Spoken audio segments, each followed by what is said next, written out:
What's up, everybody? Welcome back to another episode of Amplified Impact. I've been thinking a lot about the topic of the imposter syndrome recently. There was a tweet a couple weeks or months, depending on when you're listening to this ago, from Ryan Holiday, who I love. I love Ryan Holiday's content. He wrote a bunch of books like The Obstacle is the Way, all about stoicism, stoic philosophy. I enjoy him, generally speaking.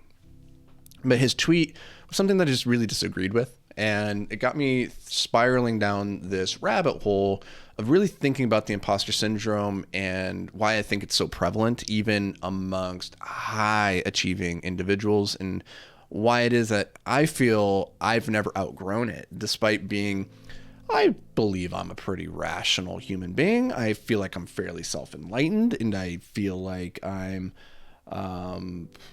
a fairly well-adjusted entrepreneur who's done a bunch of things. And so I'm like, why do I still struggle with imposter syndrome? Why is this the thing? And so the tweet that Ryan put out, I don't have it in front of me, but it was I'll paraphrase it. It was something to the effect of, you're sitting here worried about everybody else thinking you're an imposter, when in reality nobody's thinking about you. And I think that's true. Like, we spend a lot of time worrying what the world around us is thinking, and the fact that, like, oh, people think I don't belong. They think I'm an imposter. And Ryan's message is that that's not true. You think people are thinking about you far more than they really are. And I do agree that we think people are thinking about us way more frequently than they in reality do. Like, people spend very, very little time not thinking about you. Unless you're right in front of them or you're dealing with them in some, like, ongoing relational capacity, people are not thinking about you. But I disagree with Ryan in that I do believe people sometimes think that people are imposters. I do think that. Like, I have been in rooms with people, I'm like, that person doesn't fit here. They are an imposter. And so I had a tweet that I responded to this. And here's the takeaway message of this whole podcast today, people, is that I'm if you want more content from me, go over to Twitter. Anthony Vicino, check me out there, because I tweet a lot these days, but I'm loving Twitter. It's a really cool place where you can have awesome, deep, insightful conversations with deep thinkers. I love it. So my tweet was, strictly speaking, this isn't true. Plenty of people are judging you. That's just the reality of being a community-oriented animal. But here's the more important truth.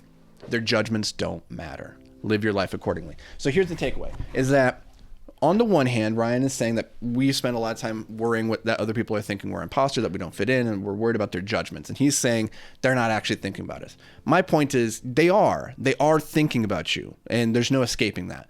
But the real important takeaway is that their judgments do not matter. They do not inhibit you from going out and living your best life and doing the things that you want to do, right? That's you allowing them to do that, if that's the case. If you allow their judgments to hold you back, your judgments of your parents, your friends, your family, the world around you. And this is why so many people, they want to create something amazing, but they're so afraid to put it out into the world. And that's then, yeah, it's never gonna thrive if you can't put it out there into the sunlight. And so many people are afraid of what's gonna happen to it once everybody can see it, and that they never actually take action. But what I've discovered, and I had a heated conversation with somebody else on social media about this, where they said it does matter. People's judgments of you do matter. Sure, people's judgments can hold you back from getting into certain doors. They can make it harder for you, but they can't stop you. There are no gatekeepers anymore in this world where they can just straight up stop you from living your best life, unless you let them. But I wanted to go even deeper into this, because it wasn't enough. Like, that whole exchange, like, it just got me going deeper and deeper down the rabbit hole of the imposter syndrome, and why I feel, and why I've come to the conclusion that the imposter syndrome is not a bad thing. It's actually not a bad thing. It doesn't feel good. Definitely can hold us back, and it can make us feel afraid to step into environments where we don't belong. But at its core, here's my thoughts on this. If you don't ever feel like an imposter, it's probably because you've stopped growing. You stopped reaching for goals beyond your current capacity. You stopped stepping into rooms with people operating beyond your level. And the cure for imposter syndrome then is worse than the disease. So think about this. If you're constantly reaching for goals, it means you're trying to accomplish something you've never done before. And if you're a rational, reasonable human being, Of course, you're going to feel like an imposter reaching in to do something, to accomplish something that you've never done before, because you look at it and say, well, I've never done this. You're not yet the type of person, you do not yet have the skills, the belief, the traits of a person capable of doing that thing, because you have not done that thing. If you had those skills, those beliefs, if you were that person, you would have done the thing by now. But because you're reaching for something beyond your current capacity, you're going to feel like an imposter, because you're reasonable and you know, like, I don't quite yet belong here to do this thing. I'm reaching for something I shouldn't be reaching for because I can't do it where I'm at, but I'm still committed to taking the steps to learning, to growing, to becoming the person capable of grabbing that thing.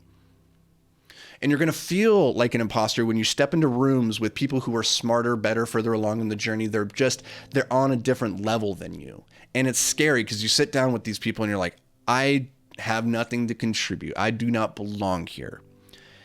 But the only way to grow is to be stepping into those rooms, to be reaching for our dreams, to be striving, and to be comfortable with the discomfort of realizing that we don't yet fit in, but that we're committed to sticking around long enough that we become a local, that we become capable and competent, and that we're no longer an imposter in that environment.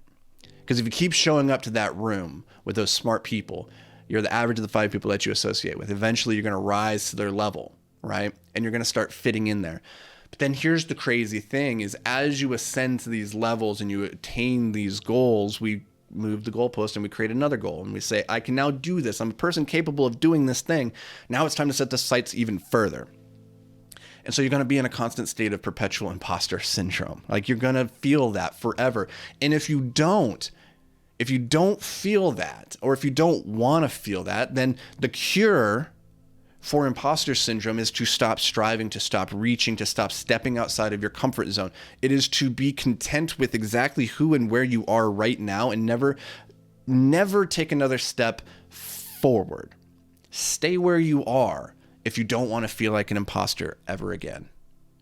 And if that sounds better to you than living every single day with that nagging voice in the back of your head telling you that you don't belong, that you don't fit in, that you're an imposter, if staying put, stagnant, in stasis, and never moving forward again, if that sounds better than just dealing with the discomfort of your mind telling you I don't fit in, then stay there. But I'm telling you, that cure is worse than the disease. That's all I got, guys. So if you don't know who I am, I'm Anthony Vicino. I've written a bunch of books. I've published, 12 science fiction fantasy novels, and also a book on investing. And I make this podcast because my biggest accomplishment in life was that I turned my ADHD into a superpower, managed to build a bunch of businesses and invest in a ton of real estate. And through that process, have figured out how to live a life of maximum impact. And I want to share that with you guys so that you can share in that. And I'm not saying by any means that I got this whole thing figured out. I'm just saying, like, through stumbles and trials and errors, I've discovered some things that work really well for me. And hopefully by sharing it with you, some of that will work and a lot of it won't. And that's okay. But maybe it can help you along this journey. And here's the thing, guys and gals, this is a two-way street. It's a conversation. I don't have you here to talk to. So I need you to go leave a review, go leave some comments on social media. Find me on Twitter at Anthony Vicino, and let me know, what did you think? Let's have a conversation about this so I can learn and grow with you as well. So that's all I got, guys. I'll see you in the next episode. Bye.